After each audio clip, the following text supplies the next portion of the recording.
Après 6 mois d'activité, les acteurs de la mise en œuvre du projet d'assainissement total piloté par les écoles se retrouvent pour un atelier bilan ce 30 juin 2023 à la Direction générale de l'assainissement des eaux usées et excréta. Ce projet financé par l'UNICEF a concerné 20 écoles dans les régions du centre et du centre-sud et avait pour objectif d'amener les écoles à adopter des comportements favorables à l'hygiène et à l'assainissement. Il s'est agi pour les acteurs en cet atelier bilan d'analyser le contenu du rapport global de mise en œuvre du projet ATPE et de recueillir des recommandations en vue d'un éventuel passage à l'échelle. Plusieurs recommandations ont été formulées pour pérenniser les nombreux acquis engrangés.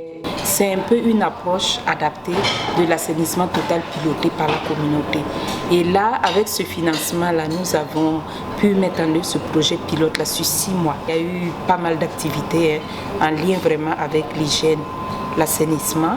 Et ces activités ont été mises en œuvre avec l'appui des directions régionales en charge de l'eau et aussi les directions en charge de l'éducation.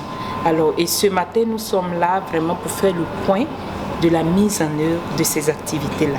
La mise en œuvre de ce projet a été émaillée de quelques difficultés liées au respect des règles d'hygiène et d'assainissement dans certaines écoles dues essentiellement aux effectifs pléthoriques. Malgré ces difficultés, 19 écoles sur 20 ont été déclarées fin de la défécation à l'air libre FDAL grâce à l'engagement des différents acteurs.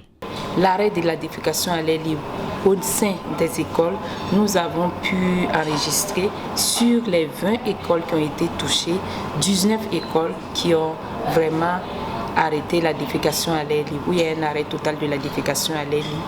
Ce sont des écoles aussi où on a pu avoir des plans d'action qui sont toujours en cours, qui sont mis en œuvre pour une adoption de comportements favorables à l'hygiène et l'assainissement. Voilà, donc ça c'est vraiment des résultats importants qu'il faut noter. Il y a aussi des appuis qui ont été apportés à ces écoles en termes d'outils de sensibilisation et autres. Bon, il y a également des appuis en équipement qui ont été apportés auprès de ces écoles.